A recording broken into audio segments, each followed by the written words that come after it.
الله يا الله الله يا الله الله. The Prophet ﷺ said the whole ummah is like one body. In ishtaka aynuhu ishtaka kulluhu. If the eye hurts, then the whole body hurts.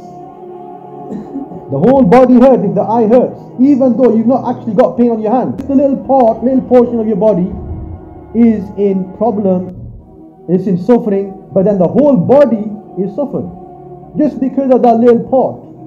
And then the Prophet said, "One ishtaka ra'suhu ishtaka kulluhu." If the head hurts, then the whole body hurts. This is the example of the Muslim Ummah. So whether they're in Palestine, whether they're in Syria, whether they're in Burma, whether they're in Pakistan or Kashmir, we feel the pain that they feel. We stand up for them, and every way, whatever we can do in our power, we will do it.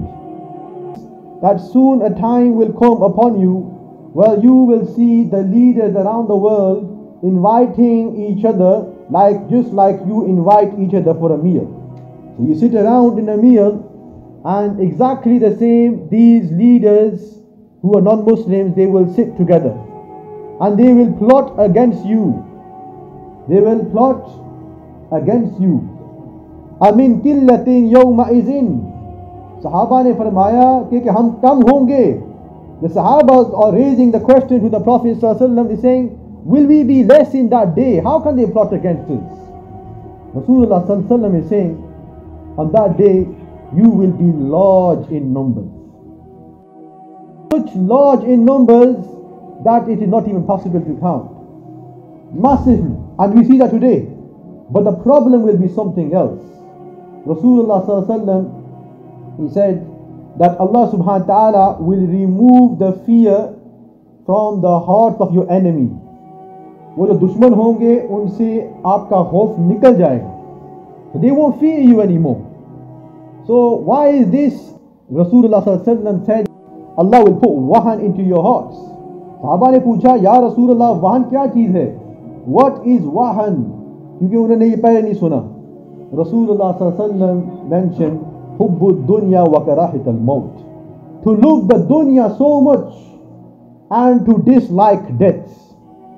You love the dunya so much, you're not even bothered about anything else as long as your money is coming in, your pocket is being filled. Our leaders are not moving today for why? Because they are in debt to another country. They're worried about their business. If I talk forward and I talk about for Gaza, I talk about for Palestine, then I will lose my business. I will lose my position. How am I going to protect a Muslim as a nation, as my only country? But what they don't realize, and this is something which Allah had made farz upon them, and this is something lazim upon our Muslim rulers, to go and help the Palestine and our people in Gaza. Allah subhanahu wa ta'ala mentioned, وَلَا تَقُولُوا لِمَنْ يُقْتَلُ فِي سَبِيلِ اللَّهِ أَمْوَاتٍ. That do not say that those people who have died in the way of Allah, that they are dead. بَلْ أَحْيَاءٌ, بلکہ وہ زندہ ہیں. وَلَكِنْ لَا تَشْعُرُونَ. You do not know about how they are alive. So they are alive, and this is the real victory.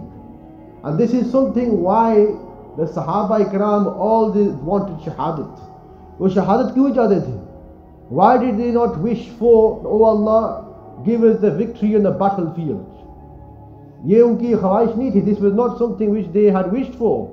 But what did Hazrat Umar radiallahu anhu wish for? What did Hazrat Khalid bin Walid radiallahu anhu wish for? What did Hazrat Usman radiallahu anhu? Every single Sahabi, they wished for what? They didn't wish that we get victory on the battlefield, but they wished that we get shahadat. وَرَأَيْتَ النَّاسَ يَدْخُلُونَ فِي دِينِ اللَّهِ أَفْوَاجًا. They will enter into Islam in their groups and nations. This is the true victory. The victory is not of an army defeating another army. The victory is of when Islam wins, and it enters the hearts of every human. It enters the homes of every person, and they realize that Islam is the only true religion. This is the reality, and this is the victory of Islam. What do we see in Sulh Hudaybiyah? When the Muslim, the Rasulullah sallallahu alaihi wasallam, he had a dream that he was going to Makkah. At that time Rasulullah sallallahu alaihi wasallam, he was stopped by the mushrikeen and they came through this Sulh Hudaybiyah. ज़ाहिरी तौर पर उस वक़्त सहाबा इकराम ने उसको देखा कि ये हमारी हार है. They saw this, that this is our loss. We have failed to get into Makkah and fulfill the dream of Rasulullah sallallahu alaihi wasallam.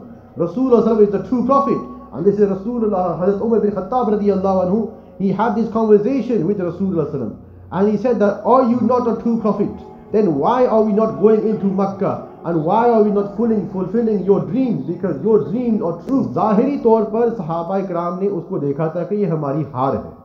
लेकिन बाद में फतह मक्का के बाद, later on the सहाबा इकराम mentions that सबसे बड़ी फतह उस वक्त थी सुलह हुदैबिया, वो हमारी फतह थी. That was the real time of victory, because that was the time when the Muslim world started to grow.